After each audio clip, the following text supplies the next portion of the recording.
introduce the chief guest. So, Good evening to one and all present here. Yes, sir. Very good evening. Very good evening. Very good evening. I am very happy to be amidst the team of engineers that too coming online talking about environment. And today happened we are observing the World Environment Day. The World Environment Day date back on 1972 on 5th to 16th of June. They had a discussion, and that day has been earmarked as every year. I don't say that we celebrate the Environment Day, but we observe the Environment Day rather. So UNEP has started in 1974, and every year a theme has been discussed, uh, uh, and there is every year one theme is being selected by UNEP, and discussion going on, and people observe it. Hello. It happened to be time for nature. As if we don't have a time for the nature, it's a very apt topic to mention about the inclusion of engineering chapter. Every Tuesday, it doesn't go without a meeting. Just I was wondering how that we are going to have this, and thank God Corona has come. We are right away, and the online meeting, at least we had 4 to 5 meetings in a series, 4 to 5 more than that. I should thank our chairman for the initiative. It is a honor that has been bestowed on me, to me amidst you, to welcome our chief guest, Dr.P.Shanmugam. And if I start reading his profile, I think we will not end up today. Just make a small gist of that, and then I just make you for the sake of the people who are here actually. Dr. Shanmugam is a senior principal scientist, head and professor, Environmental Sciences Lab, CSIR, CLRA, Adyar. He's a MSc graduate, and it's something like a homecoming for Dr. P. Shanmugam. He was born in Srirangam, son of our soil, was born on 28 to 1968. MSc from Environmental Science from Bishop College, MS from IIT Madras from 2002 to 2005, PhD in the area of hydrogen and methane generation from the phased separated anaerobic co-digestion of leather fleshing and municipal solid waste from School of Civil Engineering, University of Leeds, UK. His topics of interest: submerged anaerobic membrane separation, biorefining products like bioethanol, state of art in technology in UASP, air pollution, wastewater treatment plant with a specific reference to anaerobic membrane technology, reverse osmosis and reject management. And he has joined as a research fellow in Baridasan University and worked there from 1990. And then from 1992 to 1999, he was with the Central Research Institute. He was from 2002 to 2007, Department of Environment Technology as scientist EI, and principal scientist from year 2007 until date. He is a recipient of Commonwealth Fellow. He has visited more countries. To say that he was a recipient of APJ Abdul Kalam Best Scientist Award, and he received the award from Honorable Chief Minister of Tamil Nadu, Dr. K. Jayalalitha, and he has published more than about 2 scores of papers in the international journal, and he, to his credit, he has got a patent, more number of patents also. That we are very lucky to have you here, sir. You, I've left out one thing. He is also a Bhatnagar awardee. And we are very fortunate to have with us Dr. Shanmugam. I don't stand in between the audience and the speaker. I thank the opportunity given to me. Over to Dr. Shanmugam. Thank you, sir.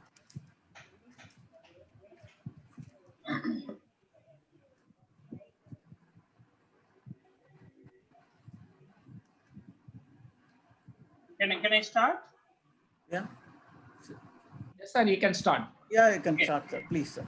Please. Very good evening indeed to all of you. I'm quite pleased and very happy to make this presentation on the eve of the World Environment Day. As you all know that this year, the biodiversity is the concept of the theme concept of this World Environment Day in 2020. Perhaps I would say the biodiversity, rather it's a human biodiversity, have made due to the corona and made people to get diversified from every district, every state, and of the whole country. Therefore, today's presentation, I just wanted to make three of the things as hypothetically what is happening in the environment and how we are friendly to the environment and why this kind of centennial sequence of events have happened. So in the short span of time, I'm just going to explain about this relationship between the human activity and the environment. Thanks to the organizer for giving me this opportunity and having chosen the topic as nature's time. It's a very appropriate and odd time today by considering the events happened in 1720, 1820, 1920, and 2020. Therefore, this is the centennial nature's event, I would say. That is what the nature's time and the nature's clock have brought the coronavirus into it. How is it? I'm going to explain to you as an environmentalist how this has happened, how we have misused the environment, and how the environment have reacted on us as a consequence of misusing this environment. So the first thing I'm going to talk to you about relationship between the human activity and the environment. How the human activity and the behavior are interrelated with the environment. Our environment measures our physical surroundings, as you all know, the abiotic and the biotic factors. It also refers to the wider natural world of land, the sea, and atmosphere. Humans have been interacting with the environment since people first walked on the earth. For example, humans have been cutting down forests to clear land to grow crops for centuries, and by doing so, we have altered the environmental system. Conversely, the environment have started affecting us in many different ways as well. A simple example is the way we change our clothes in response to cold and hot weather. In this section, we will introduce some of the ways in which human influence and their environment and how the environment in turn influences both positively and negatively. In an ecological terms, we say mutualism and commensalism. Perhaps if anybody could take the material on Fundamentals of Ecology by Eugene P. Wodum is a beautiful book where I have gathered and studied during my first PhD level. And it describes the pyramids, food chain, and the natural ecosystem. And the pyramids of food chain, how these producers to primary consumers to tertiary consumers and the entire food chain get affected in the nature. That's what I say. The behavior and friendship is the image of the mirror. I laugh at the mirror will laugh at me. I care for my friendship, the mirror will care for me. So therefore, if we are caring for the nature will care for us. So as a consequence that we fail to care for the nature act on its own way now. What if a good climate and bad climate? How do we say? Perhaps we say the nature, I'm going to define you in a little hypothetical way as well. A good climate and a bad climate, a good friend and a bad friend. Who is a good friend and accessible to clean water, fertile soil, and areas suspect to the physical environment that enable people to live comfortably and thrive is a good environment. What is called harsh environment, such as very hot climate, limited water, infertile land, make it more difficult people to survive. That's what is a harsh environment. That is bad climate. We are also affected by many environmental events such as earthquake, flood, and drought, and damage homes and property and agriculture. This can lead to the displacement of the people, what has happened in the recent past. and can cause injury, loss of life, and destruction of livelihood. They can also damage water sources and pipelines and so on. That's what give good thing to the nature or kind to the nature, and we will reap good and kind from the nature. So one small thing I wanted to make it understand, a link between human activity and the nature. The link between human activity and the nature are complex and varied, but can be grouped into a simple way of using the natural resources such as land, food, water, soil, and minerals, and plants and animals, and over-exploitation of natural resources. So I would say over-exploitation of natural resources, the important index that we need to consider today's era is global population to global plantation ratio. Is the global population to global clean water ratio? Is the global population to global clean land ratio? Is the global population to global clean air ratio are going to be the thumb rules or the basic index of a comfort environment or an equilibrated environment between the man and the nature. So therefore, how much is the global population to global plantation? Have we destroyed completely the vegetation by constructing houses and buildings and so many things? Have we got a global population to clean water ratio? How many people have got a clean water in every year as a natural water? I mean to say clean water, purified water is also a natural water, is a clean water. But clean water in the sense of nature's water. How many percentage of the global people and what is the ratio between the global population and global clean land ratio? So now I want this to compare 400 years before or 300 years before and now what is the ratio of the global population to global vegetation, global population to global clean water, and global population to global clean land? Because as Professor Swaminathan has said, I belong to a Kaveri belt area of Chennai Steering. I happen to drink water just like by having the water from the Kollidam or the Kaveri or the river which is tributary from the Kaveri and near the Mukambi area. I would have never imagined to have such water today. That is what I would say that drastically the global population to global natural water demand have reduced. That is what the natural equilibrium is slowly deteriorating. What do I mean by natural equilibrium? Nature's equilibrium. That's what I said. We give good to the nature and the nature in turn gives back good. So I'm going to talk to you about what is called the natural and the unequilibrated and the equilibrated environmental or nature system. A simple example I wanted to define. We got a seasonal rains. We got 4 seasons of the year. And the 4 seasons scientifically I describe, May month is an evaporation month. The Agni Nakshitram comes only in the month of May. No Agni Nakshitram comes in the month of December or January. So May month is called evaporation month. That's the 12 signs happens in the 12 months. I just hypothetically wanted to define. The May month is called evaporation month. When the evaporation happens, which is called unequal heating of the air in somewhere else, and as a consequence, the pressure difference happens, and the pressure difference create wind to move and the wind to motion. That is what after May month, the July month is called Ashada month or Adi month, or we call Adika 30. So when the vapors are taken from the sea, because 75% is the sea and the water, when the vapors are taken from there to a high altitude, and the top altitude is the cold, and the bottom vapor is a hot, and the hot and the cold, when they join together, condensation takes place in the month of August. So what is condensation? We feel the bodies become sticky. So the August month, I would scientifically say it's a condensation month. And the September, October, November, December month is obviously a precipitation month. In a distillation column, when the condensation happens, the next sequential process is called precipitation or the rainy month. So the September, October, November, December is the rainy month. Then when the rain comes, automatically the cold comes. And the cold ends in the month of January or February. Then the spring comes, autumn comes, summer comes. So the 12 months has got 12 signs, which is a natural scientific phenomena, which has been altered, which has been disturbed because of our own man-made activities. And these man-made activities have tremendously reduced the sequential scientific process of atmospheric environment, what is supposed to happen every 3 months. But what happens? We are getting improper seasoning of rain, inadequate quantities of rain. A simple concept is, according to this theory, the onset of southwest monsoon is the most driven by the shift of the tropical westerly jet north from over the plains of the Indian toward the Tibetan plateau. This shift is due to intense heating of the plateau during the summer months.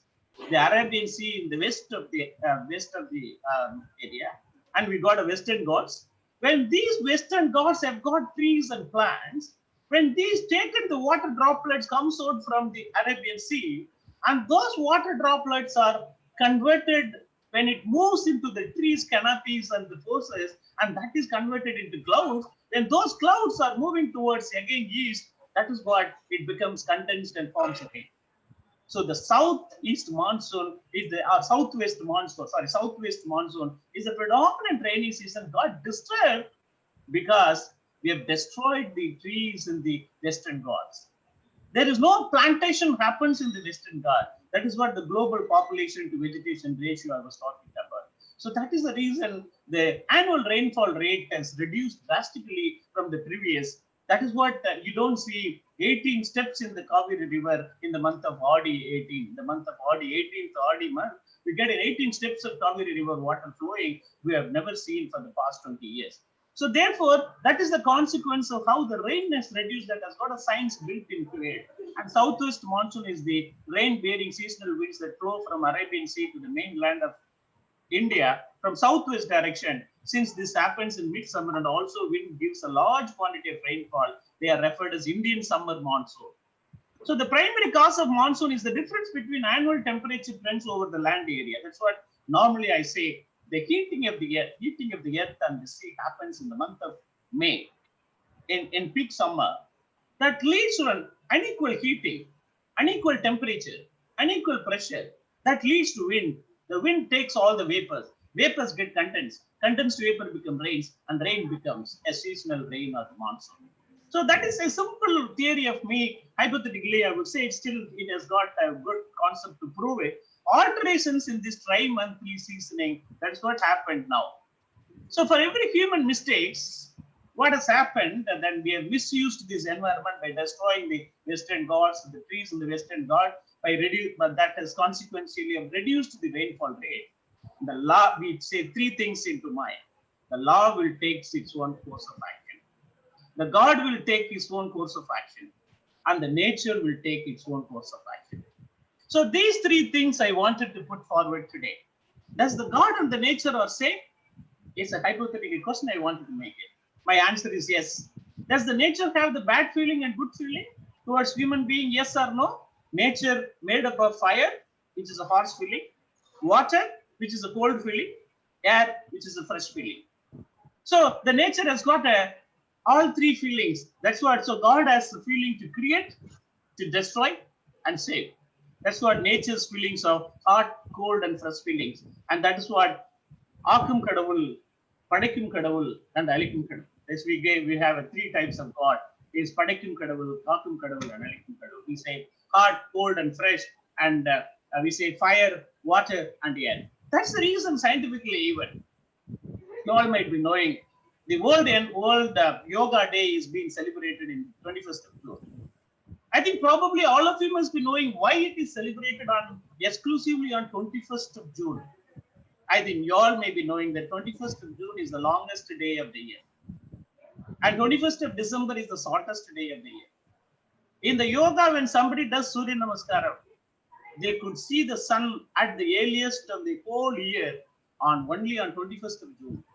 That is why the yoga becomes the national property of our own, international property of our country. We feel proud of it. The yoga is being so popularized and so brought into the human transformation, human physical transformation. But that has been scientifically, you see any other day, Health Day, World Yoga Day, World AIDS Day, or World Friendship Day, World any day, there isn't any concept behind it. But if you look at the World Yoga Day, there's a great concept of longest day of the year, where you could see the sun by 5:30 or 5:35. So that is the earliest day you can see, earliest hour you can see the sun. That is what our leader of the country, our Prime Minister of the country also have thought over in that vision when it should be the World Yoga Day. That's what Yoga Day also has got a science in it. That is what I would try to link it between. Law will take its own course of action. God will take his own course of action and nature will take its own course of action. That's what the action and the reactions are. So therefore, the relationship between human activity and the environment, how we reacted negatively and we repented back, how we reacted positively and we repented back. That's what are the natural calamities that it has occurred, and because of our own activity that we have done so far. So there's links between the human natural resource exploitation and production of waste. Today, when you look at the natural resource exploitation, we have not thought over when the entire oil reserve is going to be depleted. After how much of population in 10 years or 50 years or 100 years or 150 years, we never know when this complete natural resources of our coal and the fuels and the oil is going to be depleted completely. It might so soon, maybe in 50 years or maybe in 75 years, if this population growth also happens in the same way. That is what we have to really care for it, the natural depletion of resources. The first natural depletion of resources and the generation of waste is made us to drink mineral water in everybody's house. I think so today, every citizen in the country or maybe every citizens in the city are forced to drink only mineralized water or mineral water or RO water, which was not so around 30 years before or 40 years before. That is the first generation of waste, generation of salt and contamination of the groundwater. And that is the reason we are forced to drink RO water. What happens after 20 years or 30 years? One simple example, I just wanted to mention it here. The RO water, you get it from the airport, becomes equal to milk, cost of milk.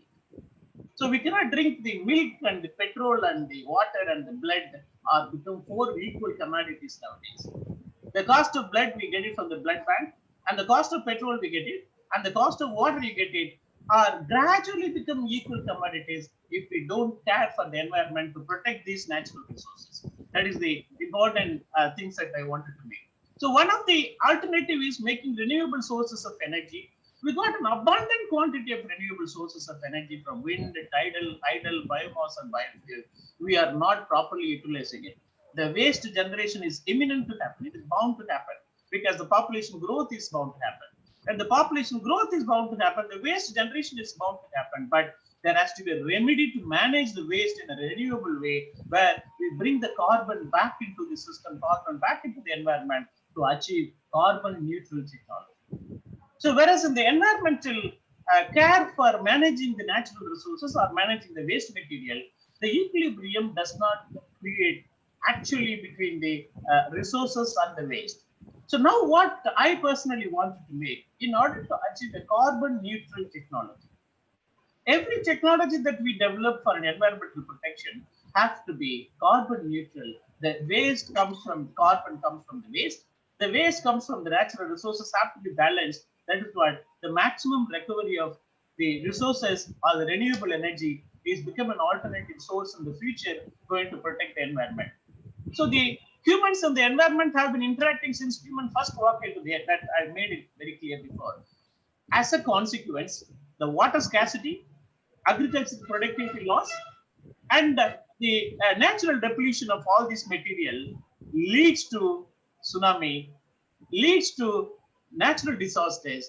And finally, I also come whether the COVID-19 is a naturally occurred or that is what the major focus and theme of the entire presentation today I made it. So the solutions of the depletion of natural resources, the controlling the deforestation is because today the houses are built. When the houses are built, there has to be a mandatory to replant the trees equivalent to the surface area of the built area. There isn't been any law or anything to force every houses have to develop a green belt area. But in industry, it is there. The industry, whenever they do a solid or the liquid waste management or the environmental management system, they're imposed to manage a green belt development. But at the same time, when we destroy the trees, destroy the plant for constructing houses, we are also supposed to develop a green belt area adjoining to our houses, not only the water harvesting, not only getting a clean air or good water management system in an apartment or in a colony, there should also be an equal quantities of trees to be planted, because that is what the trees can make a balanced equilibrium between the man and the environment. So therefore, controlling the deforestation is one of the significant area that we need to consider. And the technologies and design approaches used in green building. There is a lot of green building concept that come into, and nowadays there are green cities, green building, and green technology. Everything you take about green, clean, and white. So if you look at the Environmental Protection Act, what happened in UK or European countries, there were Landfill Diversification Act, and there were Green Energy Act, there were Renewable Application Certificate, there were White Energy. So there was a systematic gradual growth in achieving the carbon capture on the carbon neutral technologies at the end of it. So therefore, the green building concept, green energy concept, green technology, and the cleaner production technology in industries are becoming the source of carbon neutral technologies that could be a best approach in the future to avoid the environmental degradation. And reducing the oil, mineral, and material consumption.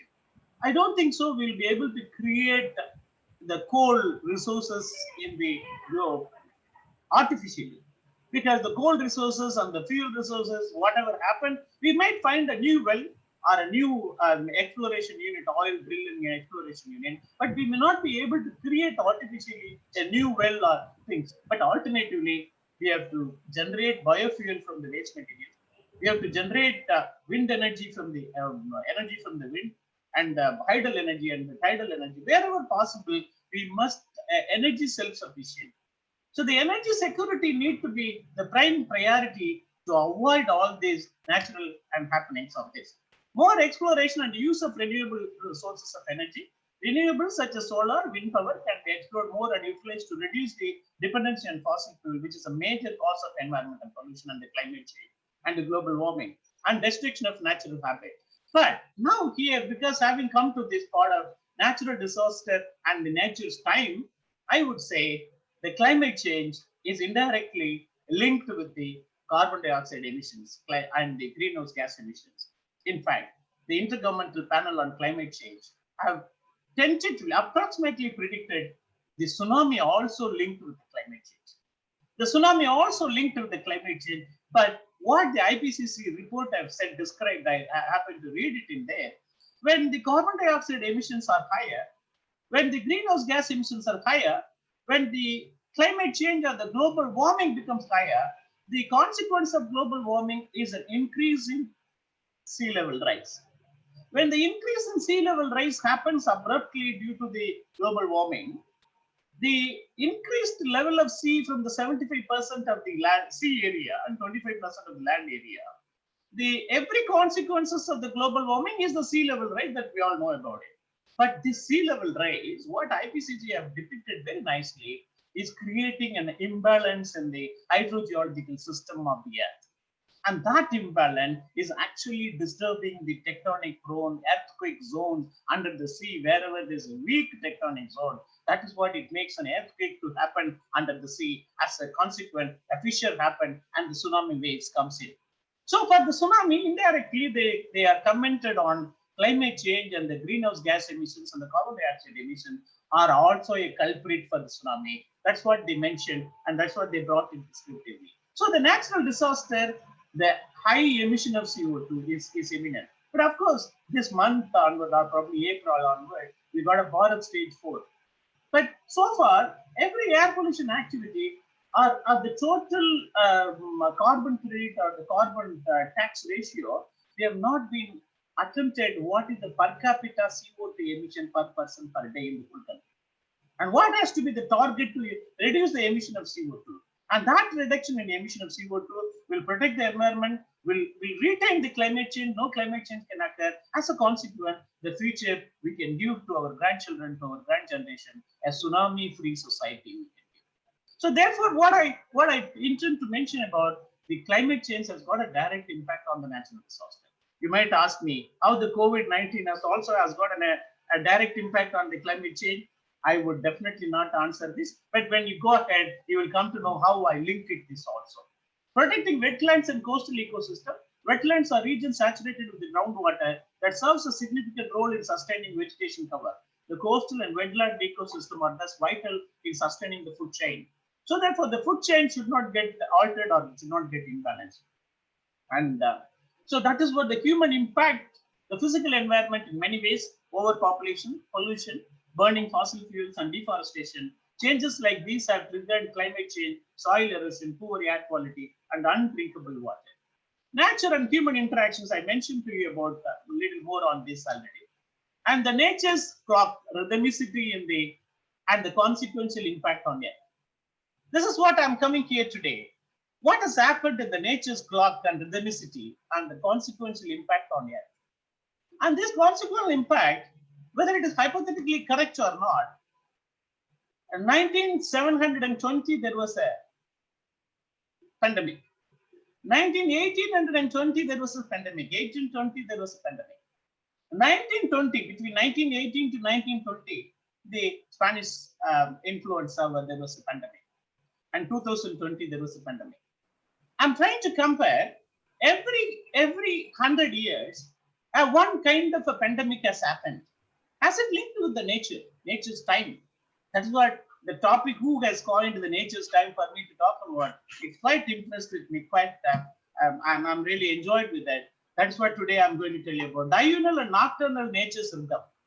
From morning 6 o'clock to evening 6 o'clock, it's a diurnal, and the nocturnal daytime, and the nocturnal, I say the night time, there is rhythms of the solar spectrum, and the flowering of blossoming of the flowers happens. In the morning, sunflower always turn towards sun and blossom. Sunflower never turn towards waste and blossom. And followed by 11 o'clock, the chrysanthemum blossoms at 11 o'clock. And the jasmine blossoms at the evening around 6 o'clock. It's all solar spectrum driven, solar energy driven. And the wavelength of the ultraviolet UV rays and the system driven. That is what this flowering of the plant rhythm. And the next is weekly rhythm. What is weekly rhythm? Rain exactly on the next day. The monthly nature's rhythm, that is what once in 15 days there's a full moon and half moon day. That's called monthly nature's rhythm. And what is the tri-monthly nature's rhythm? That's what I said. Every 3 months has got a 3 seasons and got a 3 signs into it. That's what I say. Mango flower blossoms only in the month of May. Neem flower blossoms in the month of May. Apple flower blossoms in the end of November or September or October. Orange in the month of November or September. So therefore, the seasoning and flowering of plants are tri-monthly nature's rhythm. And what is called a 6-monthly nature's rhythm? That is, if you look at the sun in the east, 6 months it turned towards the northern direction and 6 months it turned towards the southern direction. That's what we say, Uttarayanam and Dakshinayanam, we say normally. And that has got a great influence on the earth, on the seasons, and particularly the Madhur Sankranti day and the other day. That's what we got into it exactly. But this, comparing to this hypothetically, I don't know how far I'm right or wrong. The annual nature's rhythm, the next one I'm coming to. I got a daily rhythm, I got a weekly rhythm, I got a monthly rhythm, nature's rhythm, I got a tri-monthly rhythm, I got a 6-monthly rhythm. Now I got an annual nature's rhythm. What is that annual nature's rhythm? Hypothetically, at the January, not hypothetically, rather, 1st of January is the English New Year. If you come towards East, the Chinese New Year in the first week of February, the next month, January. If you come down from China to Punjab, the Baisakhi comes in the end of March. If you come down little to the Andhra Pradesh, the Yugadi comes at the end of March or first week of April. If you come down to Tamil Nadu, the April 14th becomes a New Year. If you go to Kerala, the Onam comes in the July or August. If you go to Sri Lanka, the New Year comes in the end of August or like that.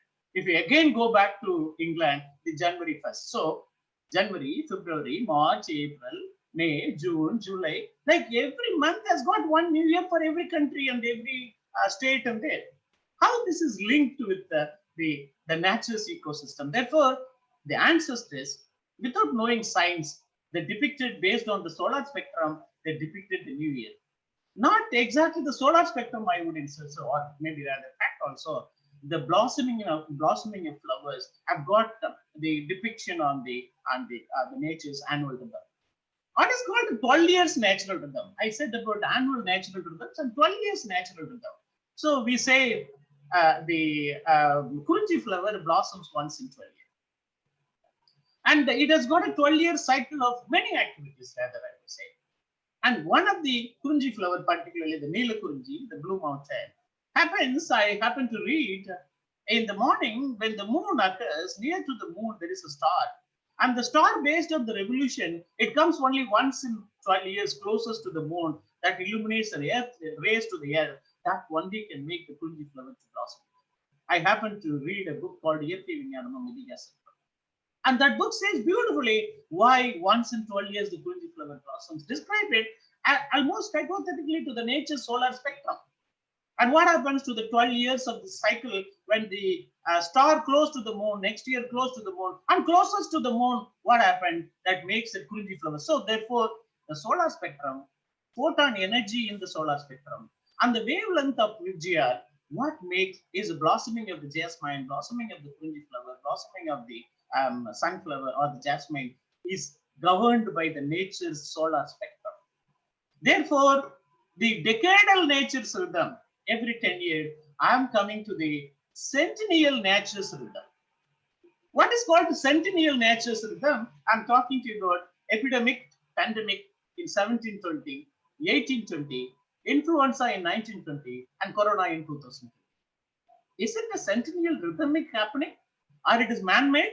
I would say still it is. If you look at it, why it is 1720, why it is in 1820, why it is in 1920, the influenza between 1918 to 20, and why corona is also in 2020.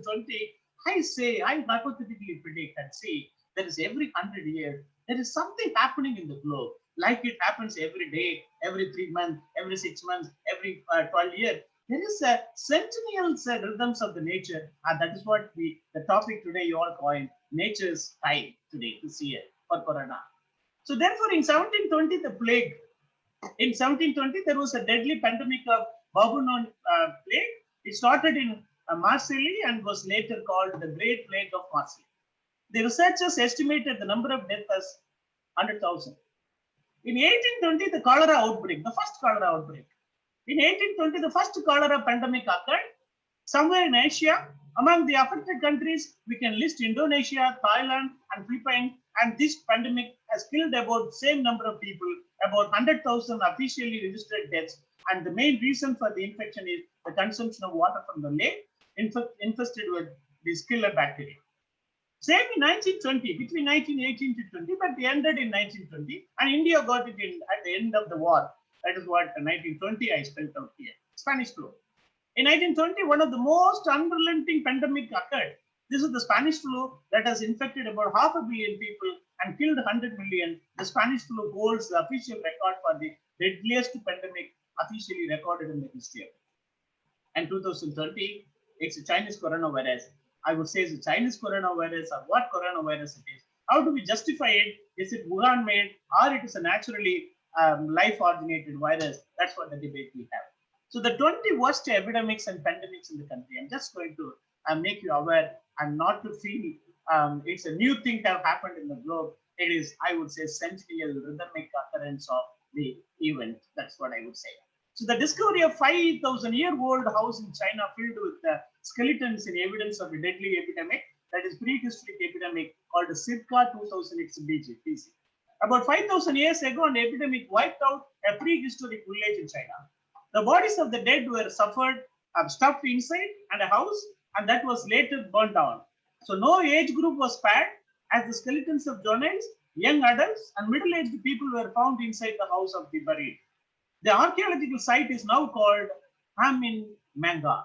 In 3000 BC, what happened in China, the archaeological site is called Hamin Manga in China and is one of the best preserved prehistoric sites in northeastern China. Archaeological and anthropological study indicates that the epidemic happened quickly enough that there was no time for the proper burial and the site was not inhabited again. Before the discovery of Hamin Manga, another prehistoric mass burial that dates to roughly the same time period was found at the site called Magizo and northeastern China. So second is the plague of Athens in 430 BC. Around 430 BC, not long after a war between Athens and Sparta began. And now we have to look at it. All these have happened after a war. The plague or something happened after, including the World War 1918. After the World War, only the influenza happened. I think you all might be knowing the soldiers have brought into the Mumbai, and those soldiers went for the war and they returned back. They brought the influenza. So in the occurrence of many wars, at least 4 to 5 occurrences happened after the war. So that is what nature did not like it to have a war. That's what the sequence of the war is, influenza. The sequence of the system is something they brought the plague as in 430 BC. So therefore, the great historian Thucydides in 460 to 400 wrote that people in good health were all of a sudden attacked by a violent heats in the head and redness and inflammation in the eyes, the inward part, such as the throat or the tongue, becoming bloody and emitting an unnatural fetid breath, and that is what happened in the that period. What exactly this epidemic has long been a source of debate among scientists. A number of diseases have been put forward as possibilities, including typhoid fever and Ebola. So that is one. And Antonine Plague, that's what it's 165 to 180. And the Roman soldiers likely brought smallpox home with them. And that again, you can see Roman soldiers have brought. So the soldiers have brought after the war, likely brought smallpox home with them, giving rise to the Antonine Plague. And that is what it has happened. And many historians believe that the epidemic was first brought into the Roman Empire by soldiers returning home after a war against Parthia. The epidemic contributed to the end of the Pax Romana, a period from 27 BC to AD 180 when Rome was at the height of its power. After AD 180, instability grew throughout the Roman Empire as it experienced more civil wars and invasions by barbarian groups. That's what has happened. A plague of Siberian in AD 250 to 271. What has happened? A plague of Siberian. This is one of the very important bad events that happened. Named after Saint Cyprian, a bishop of Carthage, and who described the epidemic as a signaling the end of the world. The plague of Siberian is estimated to have killed 5,000 people a day in Rome alone. In 2014, this has built as an archaeological monument of that period. The plague of Justinian. It is in AD 541 to 542. This happened, and Justinian is a name after him, and the plague is named after the Byzantine Emperor Justinian. After his name, this plague was named. So he is ruled on this 527 to this period, and then he got this particular virus, and then he was affected. But later on, he survived and he escaped out of it. Even now, you would have seen England PM have got, and many other top people also have got this like those periods. The Black Death, the next one is Black Death, traveled from Asia to Europe, leaving devastation in its wake. Some estimates suggest that it wiped out over half of the Europe's population. It was caused by a strain of the bacterium Yersinia pestis that is likely extinct today and was spread by fleas on infected rodents. The bodies of the victims were buried in mass graves. Like today, people suspect the corona have transferred from the bowl or this in Tamil. So the bad, BAT bad. So likewise, that time it was a rodent. The plague changed the course of Europe's history with so many dead. Labor became harder to find and bringing about better pay for workers and the end of Europe's system. That is the one. It's 1545 to 1548. There was again Cocolitsli epidemic. It's also one of the important events that the infection that caused due to Cocolitsli epidemic was from a viral hemorrhage fever that killed 15 million inhabitants of Mexico and Central America, among the population already weakened by extreme drought, and disease proved to be utterly catastrophic. And Cocolitsli is the Aztec world past text. That's what. So American plague in 16th century. So the American plague, or the cluster of Eurasian disease brought to the Americas by European explorers, this illness, including smallpox, contributed to the collapse of the Inca and Aztec civilization. Some estimates suggest that 90% of the indigenous population in the Western Hemisphere was killed off. The diseases helped the Spanish force led by Hernan Cortes conquer the Aztec capital of Tenochtitlan in 1519. And another, again, you can see here, somebody has conquered. The consequence of conquer is the plague. So in 15 and 19, and another Spanish force led by the Francisco and conquered the Incas in 1532, and the Spanish took over the terrorists of the both empires. And in both cases, the Aztec and Incan armies had been revenged by the disease and were unable to withstand the Spanish forces. Great Plague of London, 1665 to 1666. The Black Death's last major outbreak in Great Britain caused a major exodus from London, led by King Charles II.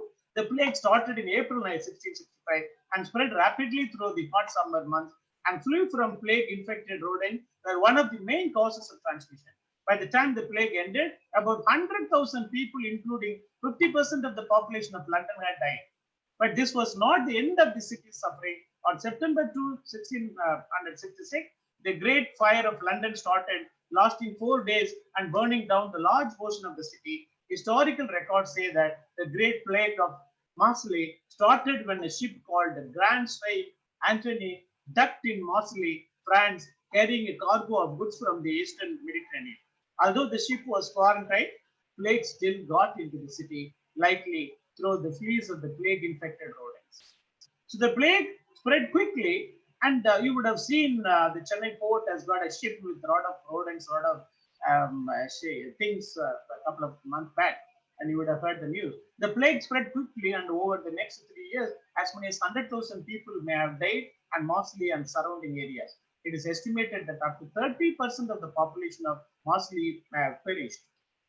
So the Russian plague in 1770 and 1720. In plague ravaged Moscow, the terror of quarantined citizens erupted into violent riots and spread through the city, and that's what the Empress of Russia, Catherine II, also got affected and made.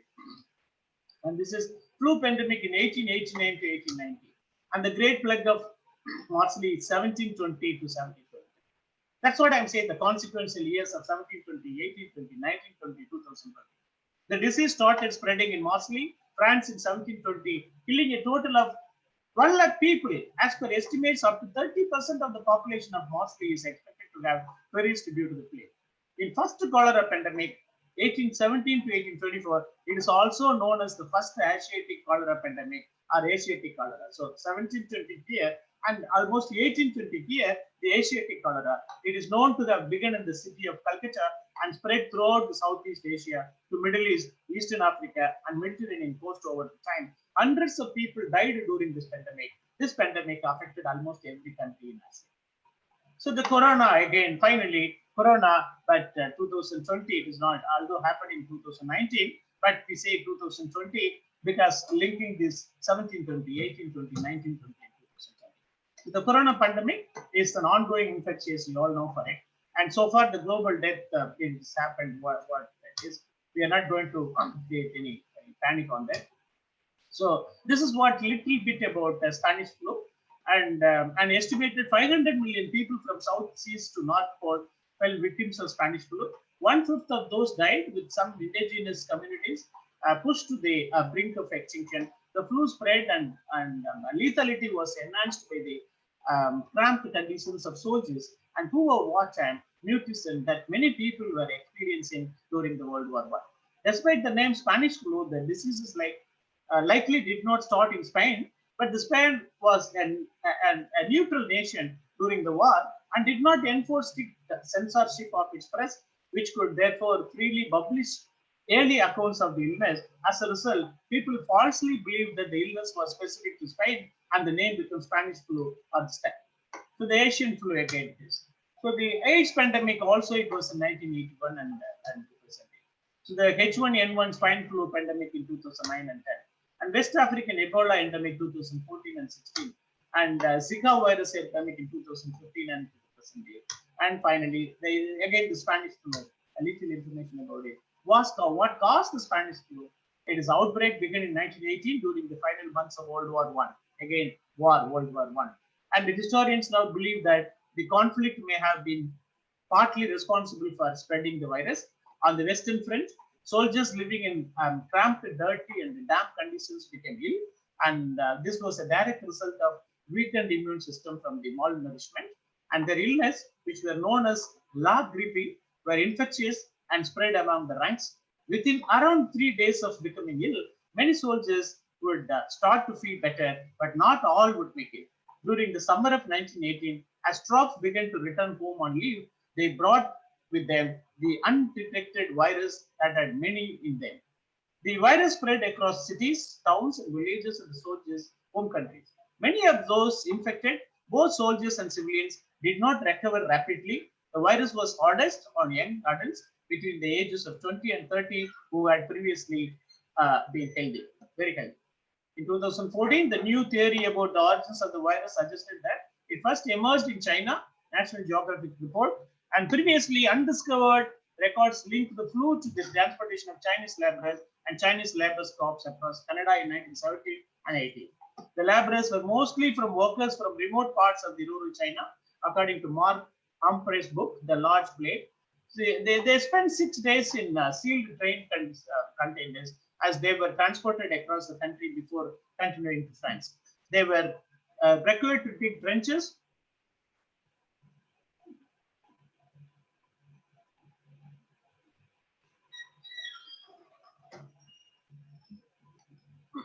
They were required to dig trenches, and they spent 6 days in sealed train. And Humphreys explained that one count of 25,000 Chinese laborers in 1918 and 300 ended in the Canadian journey. And why was it called the Spanish flu? I think I've already mentioned Spain was one of the earliest countries where the epidemic was identified, but historians believe this was likely a result of wartime crisis. How many people died? By the spring 1919, the number of deaths from the Spanish flu were decreasing. Countries were left devastated in the wake of the outbreak, as medical professionals had been unable to halt the spread of the disease. The pandemic echoed what happened in 500 years earlier when a Black Death weakened shows around the world. Nancy Bristow's book, American Pandemic, is described about the worlds of 1918 influenza epidemic. And Bristow estimates that the virus infection as much as 25% of the US population, and among members of the US Navy, this number reached up to 40% of the total infected people, and possibly due to the conditions of serving at sea. The flu had killed 200,000 Americans by the end of October 1918, and Bristow claims that the pandemic killed over 675,000 Americans in total.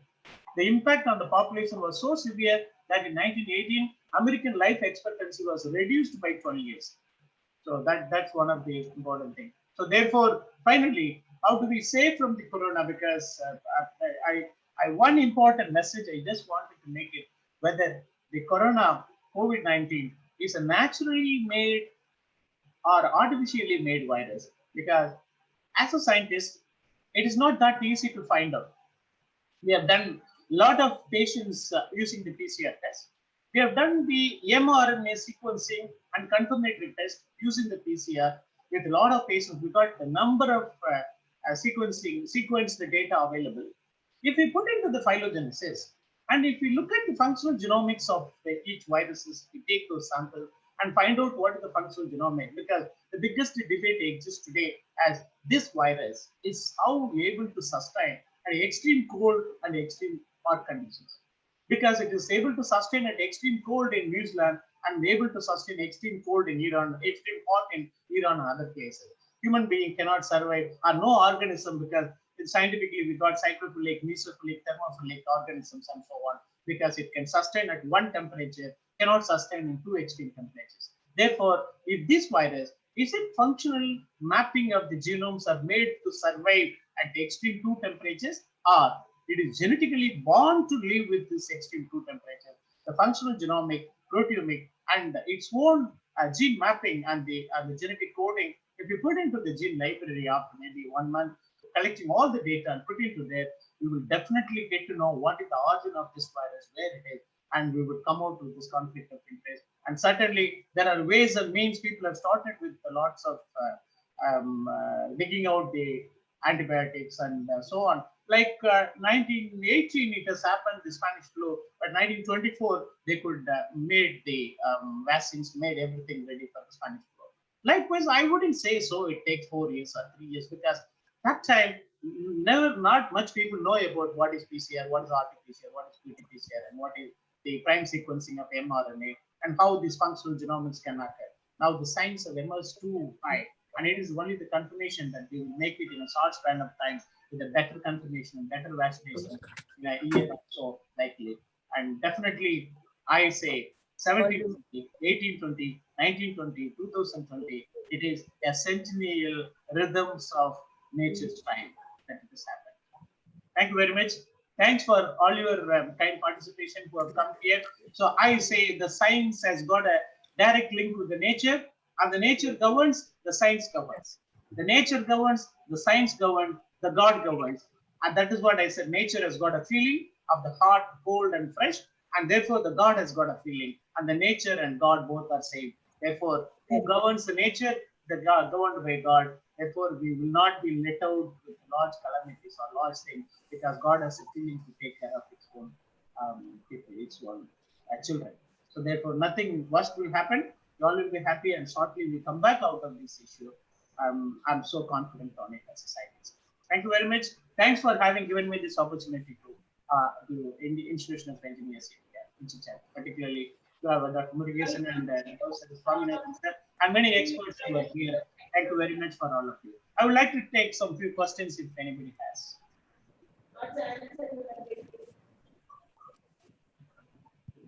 So you can on your mic and you can ask me any questions if you have. Kindly switch off your sharing the screen, sir. Yeah.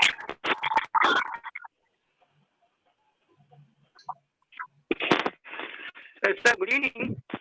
This is Balakrishnan, sir. Yeah, please. Sir, the agricultural revolution was mainly focused to eliminate the poverty of the citizens, but unfortunately, it has led to the population explosion and subsequently, the bad practices of agriculture has led to a lot of environmental damage, and the process of the sustainable development has been damaged because of the utilization of the fertilizers and non-utilization of the natural manure. How far is the damage? Is it possible to get recovered from those damages caused by the fertilizers, and is there any possibility of creating a wealth of natural fertilizers for a sustainable development? Yeah, it is possible to recover. It is possible to recover all the chemical fertilizers, all those what has happened. And there are agricultural scientists who work on the soil reclamation, recycling, and recovering of bad soil into good soil. There are a lot of remediation techniques like bioremediation, biopest control remediation, and so many things that Indian agricultural institute have taken. And perhaps the present day usage of the compost, the Agricultural Fertilizer Association of India have taken tremendously using the compost materials derived from the food waste, derived from the vegetable waste, derived from the slaughterhouse waste. They are making into a enriched composting suitable to a specific soil, like the sandy soil, muddy soil, alluvial soil, or the block cotton soil. Specific to the soil, they are making good effort to achieve a biofertilizer, a biomanure concept. And also the agriculture scientists, they are making good effort to loss of recovery of soil fertility, loss of recovery of soil productivity. They have enough effort in the soil remediation and recovery of infertile soil.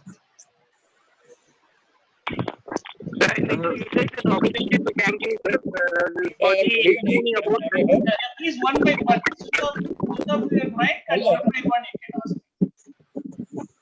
Hello, this is Mahadevan here. Hello, this is Mahadevan here. Am I heard? Hello? Can I ask you a question? I couldn't hear your voice. This is Mahadevan here. You can hear my voice now? Yeah, there are somebody else also have switch on the mic, because they all have to switch off when you talk. See, I am Mahadevan here. Am I heard? I am Mahadevan here. I couldn't hear. I couldn't hear you, sir. You can't hear me. This is Mahadevan. Pardon? This is Mahadevan. Are you hearing me? Yeah, please. Mahadevan, yeah. Good evening, sir. Your lecture was extraordinarily good. Particularly the centennial cycle. I Yeah, centennial cycle. Yeah, please. Yes. I want to record these two observations in case you can answer it. Your voice are You see, you intermittent. talked about the evaporation. Hello, you hear me now? Hello? See, Yeah, please. Your voice are quite intermittent. It's not continuous. I see. It's not coming continuously. Anyway, Can others switch off the mic? I wanted to hear your questions. Can others switch off their mic, please? yeah. See, you talked about the evaporation month and the cycle and the northwest month, northeast month. Say again. See, you talked about the evaporation month and then I talked about evaporation month, May, June. Evaporation month. Yeah, during the month of May, Agni Nakshatra. Yeah. Then of course, Adi Kartika and all you touched it. See, but this particular cycle, what you said, applies only to Tamil Nadu and part of Andhra. No, it is when the unequal heating takes place. Where it takes place, it doesn't matter. It is an unequal heating. The heating takes place here, the summer cold happens. Summer heat happens, here the cold happens. So to happen rain, there should be an unequal heating. The unequal heating leads to unequal pressure, unequal density, then unequal density become unequal pressure, and the pressure only can create a wind to move. And when they create a wind to move, then only the vapors can go to high altitude. If the vapors can reach to high altitude, then only the condensation can happen. Yes. See, what I want to record is, the northwest mountain, what you mentioned, covers not only the Western Ghats, it covers the whole of India except Tamil Nadu and part of Andhra. Yeah, little louder. Sir, I couldn't hear your question. I only partly could hear, not fully. Yeah. Probably there is audio problem. Kumaresan sir, are you able to hear? Can you transfer the question to me? Sorry, sir, I could not. Okay. Your voice is very clear. As I said, it's only two observations. Only Professor Magadevan's voice is not clear. Now, what I suggest is, there is a chat window. Can you type out what is the question? Not for us, like. Thank you very much. Thank you. Okay. Sir Shanmugam sir. Yes, sir. எனக்கு நீங்க சொந்த லெக்சர்ல உங்க பிரசன்டேஷன்ல பார்த்தா இது once in 100 year இது மாதிரி ஒரு Calamity வரும் அப்படிங்கிறது இப்பதான் எனக்கு புரிஞ்சிருச்சு. அதனால இது ஒண்ணும் பெரியசா எடுத்துக்க வேண்டிய இல்லங்கிறத உங்களுடைய இத வந்து பெருசா எடுத்துக்க தேவையில்லை. ஒன்ஸ் இன் 100 இயர் நம்ம அனுபவிச்சு தான் தீரணுங்கிற மாதிரி ஆயிடுச்சு. இது ஒண்ணுமே பண்றதுக்கு இல்ல அப்படின்ட்டு. கம்மியா தான் இருக்குது டெத் ரேட். அதை கம்பேர் பண்ணும்போது இது ஒண்ணுமே இல்லாம மாதிரி தானே இருக்குது. ஒண்ணுமே சீரியஸா எடுக்க வேண்டியது இல்ல மாதிரி இருக்கு. ஒண்ணுமே இல்ல, ஒண்ணும் ஒரி பண்ணிக்க வேண்டியது இல்ல. அவ்வளவுதான். Government have taken a great effort to control it because we got a scientific advancement in testing, validation, calibration, everything. எல்லாம் பைபிள் எல்லாமே கம்ப்ளீட்டா படிச்சிருக்கீங்க. ஓல்டு ஹிஸ்டரி எல்லாம் கம்ப்ளீட்டா எடுத்துருக்கீங்க. Thank you very nice and informative presentation, sir. Thank you, sir. Thank you very much. Thank you. Sir, good evening, sir. This is Praveen. Whether the world will last long for another 20 years? Yeah, definitely. We are kind enough with our own God. The God and the nature are both are same. They never let us go down. But after reading Bible, I can just feel that we are living in the last days. Absolutely not. If it would have happened in 1720, whatever happened, they would have destroyed the whole world. Still, we are remaining from 1720. The condition will still worse? The condition can worse if we are not mercy enough from our own God. Or we have to return to the old style of tradition of our life? Definitely. That is what my concept of the thing I was saying. The science is governing the earth. The science governing the human activity and the human behavior. Therefore, ultimately, we have to go back and live with our own nature. Do not become more artificial. If you live, because the another important reason I could say why Indians have not got so much death rate or so much of infection, I would honestly say we take jeera, we take cumin, we take pepper, we take all those immunity boosting things on our daily food habit. And because we, as a tablet, we take everyday pepper, everyday jeera, everyday cumin, everyday garlic, everyday things of the highly precious medicinal valued food that we take. That is an ultimate reason we have been protected without much disturbance. Thank you, sir. Thank you, sir. Thank you, sir. Thank you very much. Yes, sir. Sir, good evening, sir. Hello, sir. Yeah. Good evening. I am Selvaraj, immediate past chairman of IEI TLC. Oh. Sir, I have a question. It was a wonderful presentation, sir. Really, you shared a lot of good thoughts in our mind. Really, we are very much thankful to you and for sparing your valuable time with us. I have a question. This present corona, how long it is expected to exist, sir, with us? In my perception, as per the trend of what is happening, you would have seen all the other countries, the peak has gone and came down. And the Indian graph was little exceptional, you would have seen it. Because the startup was late after the first incident, and the end up also will be late. If you look at the graph which is published by the BBC or published by the CNN or the NDTV, a comparative graph between the world corona pandemic status and the Indian status, there was a graph. The graph was slowly, gradually was going and upcoming in India. Whereas in all other countries, Italy, Belgium, all the other countries, the graph was like a Gaussian distribution. It went and it came down. So why this has, particularly in here, and shortly we will have a sharp decline. I feel so, because we were late startup and a scattered startup. I would not say peak startup, and some countries have got a very peak startup. A beautiful statistical analysis has been done with these existing graphs of the system, and we will certainly within a period of 2 months or 2.5 months, we will have a big drop, and we will definitely come out within another 2 months or 2.5 months. But of course, we need to be safe, and we need to protect for at least 6 months hereafter even not to have a reoccurrence. Because if you look at the influenza, the third wave have affected the Indians badly, not the second wave and the first wave. The third wave, everybody thought, oh, we have come out and there is nothing to worry about, nothing to take care about. And then they started erupted and become very severe. The first wave and second wave, and if you look at the influenza, that's what I got a video of epidemic column அப்படிங்கிற ஒரு புதிய தலைமுறையில இருந்த video. அந்த மாதிரி ஒரு சில historical incidences எல்லாம் நான் download பண்ணி I got a video of it. Those who wanted, I can send you what was the total number of cases happened in influenza, what was the total number of cases happened in 1720, 1820, 1920. All those number of incidences happened, number of deaths, number of mortality, and how from the first incident to first wave, second wave, and third wave. I got enough of data on the video. If anybody wanted, I can share it by email. Please send me your email. Please share it, sir. Thank you, sir. Really, it was a wonderful answer, sir. Thank you for excellent answer. Thank you, sir. Thank you.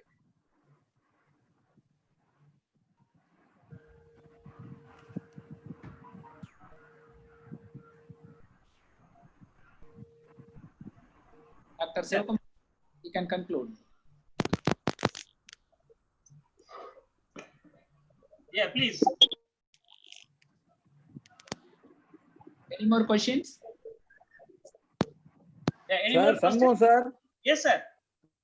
Shanmugam sir, உங்க presentation share பண்ணலாமா email-ல? தாராளமா share பண்ணலாம் sir. It is for all of you only. இங்க participants நிறைய பேர் கேட்டிருக்காங்க, நானும் கேட்டிருக்கிறேன் இப்போ chatல. Please send me your email and I will share my email. And video. உங்க email நான் நோட் பண்ணிட்டேன். I will send you one email accordingly. You share to me and others also. Yeah. Not only the PPT I can share some videos of video.